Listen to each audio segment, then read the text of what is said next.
L'ancien international de rugby Sébastien Chabal n'a aucun souvenir des matchs qu'il a disputés dans sa carrière, probablement en raison des commotions qu'il a subies. Je n'ai aucun souvenir, dit-il, d'une seule seconde d'un match de rugby que j'ai joué, a-t-il déclaré au podcast Légende. Je ne me souviens pas d'une seule des 62 Marseillaises que j'ai vécues. Nous sommes avec Jean-François Sherman.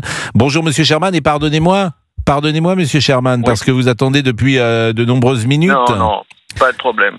Bon, vous êtes neurologue spécialisé dans les commotions cérébrales, référent pour les clubs de rugby. Alors, on écoute Monsieur Chabal et vous me dites ce que vous en pensez.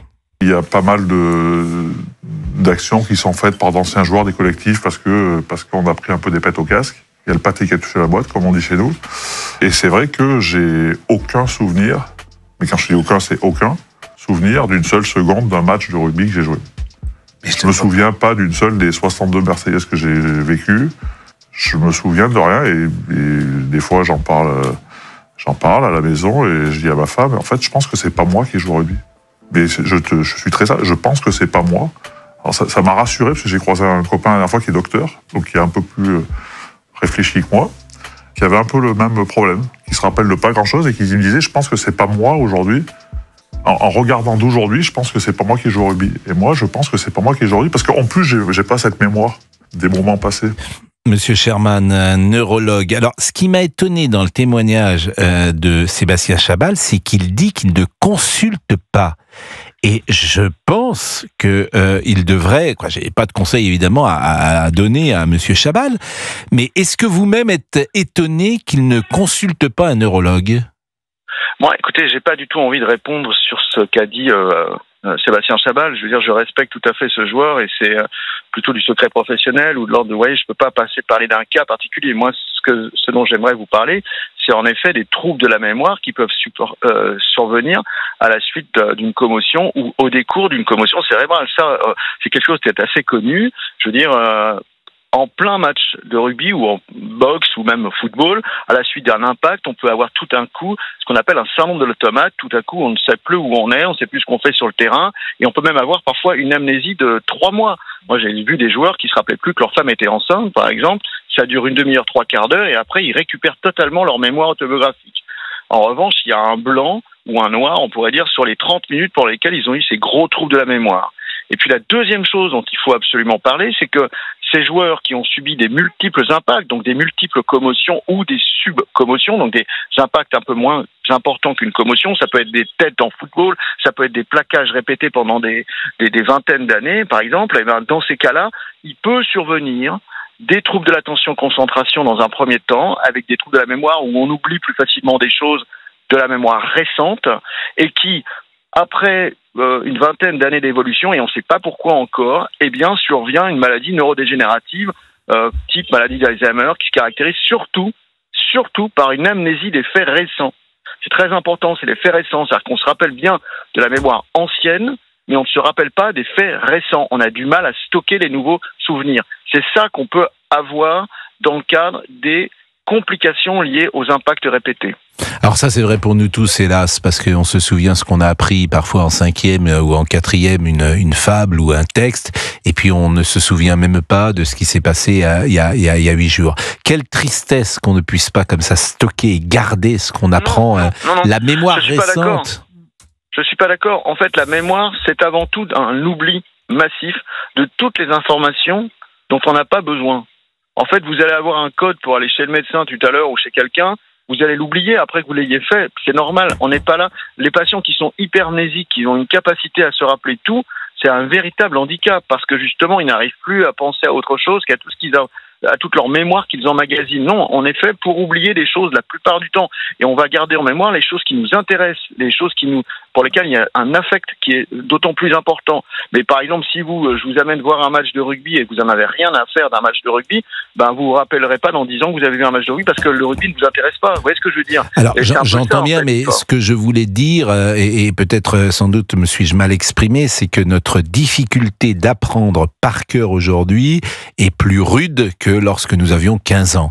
Ah oui. Voilà. Et ça, je peux le regretter. Bien sûr, plus on est âgé et plus on a du mal à stocker les nouvelles informations. Voilà. Mais vous savez, c'est un sport. Le cerveau, c'est vraiment un organe qui nécessite d'avoir un apprentissage et de continuer à être, même on le sait pour l'Alzheimer, si vous êtes à la retraite et que vous faites plus rien, vous allez très vite avoir des troubles de la mémoire, alors que si vous continuez à solliciter votre cerveau, si vous continuez à faire aussi du sport, parce que le sport est très important pour l'hippocampe, qui est la structure qui permet de stocker les nouveaux souvenirs, sont des éléments très très déterminants pour justement protéger de l'Alzheimer.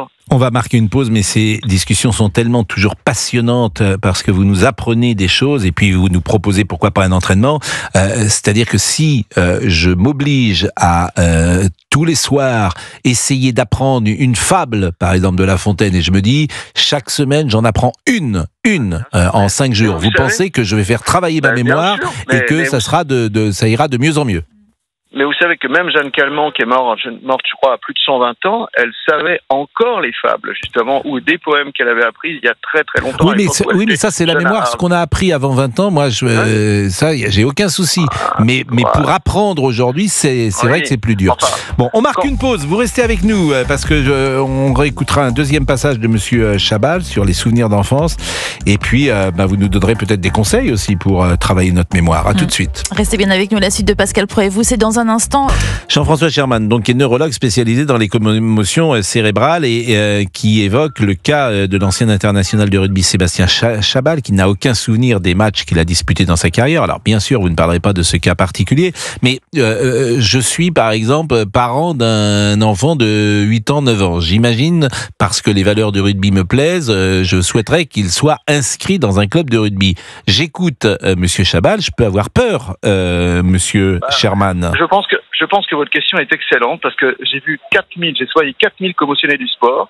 Je m'occupe de l'équipe de France de foot, de rugby, Stade Français, Paris Saint-Germain et de plein d'autres, et le comité olympique. Ma fille a 11 ans, elle est au Stade Français et elle adore le rugby et pour rien au monde, je la ferai arrêter de jouer au rugby. En revanche, ce qui est très important, c'est que le jour où il y a une commotion ou le jour où elle est commotionnée, il est déterminant qu'elle sorte du terrain, il est déterminant qu'elle ne revienne pas avant qu'elle ait bien récupéré. Tous les sports peuvent engendrer une commotion, à part le badminton ou le ping-pong, mais sinon, que ce soit le football, le handball, le basketball, il y a des commotions qui sont peut-être moins importantes dans le basket que dans le foot américain. Néanmoins, il y a des commotions et j'ai des joueurs qui sont extrêmement pénalisés, des commotions qui ont été engendrées dans la pratique de tel ou tel sport. En revanche, le sport, c'est génial. Ça permet un accomplissement de la personnalité des enfants, des adolescents et même de tout le monde. Il est fondamental que les gens continuent à jouer au rugby et que surtout les parents fassent en sorte de laisser leurs enfants dans tous les sports et notamment en rugby. Il y a un travail énorme qui a été fait dans le rugby. Depuis moi, ça fait 20 ans que je travaille dedans.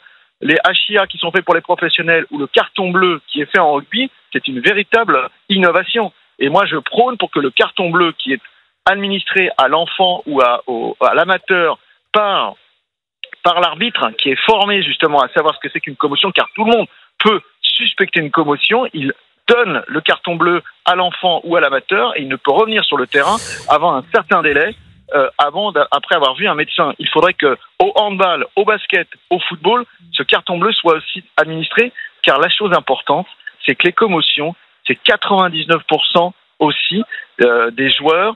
Ça survient, c'est des joueurs qui, pour la plupart du temps, sont amateurs. N'oublions jamais que le sport, c'est 99% Oui, mais alors amateurs. comment on diagnostique une commotion? Comment on sait?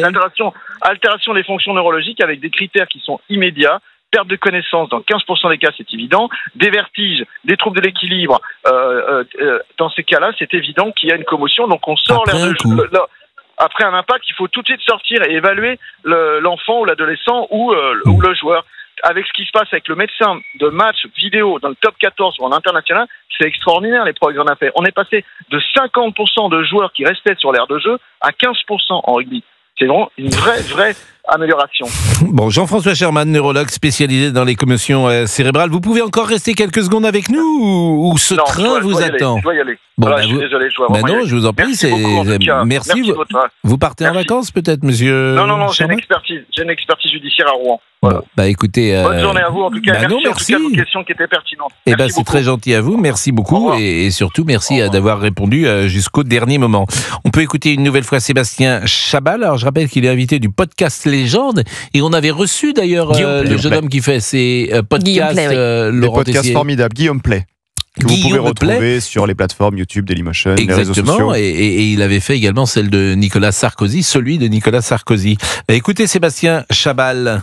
Et tu te souviens de bons moments quand même de ta vie ? la naissance de ta fille, des trucs, tu vois, des moments marquants? Non. Je me rappelle de pas beaucoup de choses, mais vraiment pas beaucoup. J'ai 2-3 souvenirs d'enfance. Et encore, je suis pas sûr que je m'en rappelle. Ah oui, aussi on t'a raconté. Si on me les a racontés. Tu vois, des photos, parfois c'est un mélange de tout. Ouais. Et les médecins, t'es pas allé voir un neurologue ou un truc? Non. Pour savoir, non? Quoi faire? La mémoire ne reviendra pas. Putain, c'est fou. Je redécouvre ma vie. C'est ça qui m'a étonné, qu'ils ne consultent pas.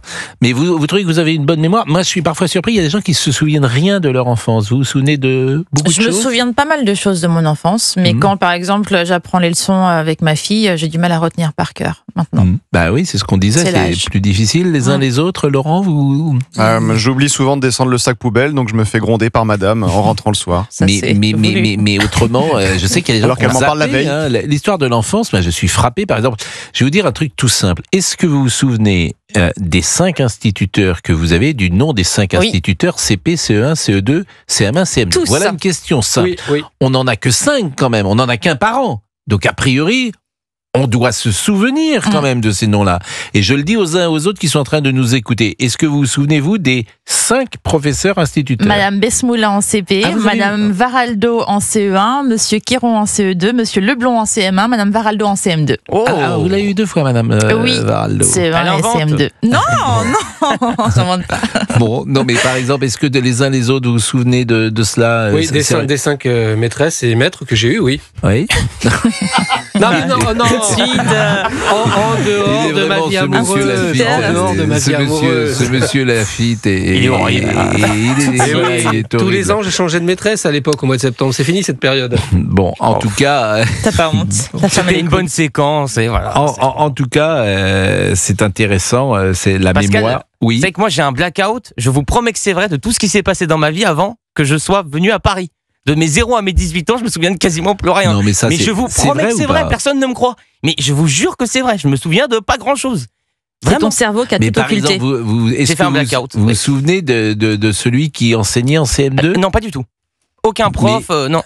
Mais vous vous souvenez de l'école dans laquelle vous étiez? La ville, oui, enfin le village, mais pas précisément l'école, non. Vous savez pas l'école où vous étiez? Non, mais comment dire, les salles de cours, etc. par exemple, est-ce que je visuellement, non, rien. Je n'ai pas ces souvenirs-là. Je pense donc. Est-ce qu'on peut rappeler Monsieur Sherman? Non, mais ça doit être caché dans son cerveau, ça va revenir plus tard. Non, mais c'est pas possible. C'est clinique, là. Oui. Non, mais là, vous êtes malade. Il y a quelque chose. Merci. Non, mais le cerveau a une faculté d'occulter les choses. Parfois, le cerveau, il n'a pas de faculté. C'est surtout ça le problème. J'aurais pas dû me livrer. Non, mais c'est pas possible. Mais il blague. Mais non. Il dit ça pour nous faire sourire. Pascal, je vous promets. Est-ce que vous vous souvenez que vous devez nous présenter à 12h07 un cadeau? C'est plutôt vous qui vous souvenez pas en général. Et c'est à 12h03 en plus. C'est à 12h03. Est-ce que vous en souvenez? Vous êtes oui, moi, je m'en souviens très bien. Vous inquiétez pas. Moi, il se souvient plus des points Facebook, par contre. Terminé ça. Non, moi je regrette de ne pas pouvoir apprendre comme on apprenait jadis. Le par cœur, ça c'est formidable d'apprendre par cœur. C'est vraiment les fables, les textes, et puis d'oublier. Enfin, c'est horrible. On est des morts vivants. C'est-à-dire qu'on lit un texte, le lendemain on ne s'en souvient plus. On a déjà oublié ce qu'on a lu. Je trouve ça très dommage. Ce que je trouve terrible, c'est quand la personne oublie les prénoms de ses collaborateurs. Mais bien sûr, ça arrive souvent. Raoul.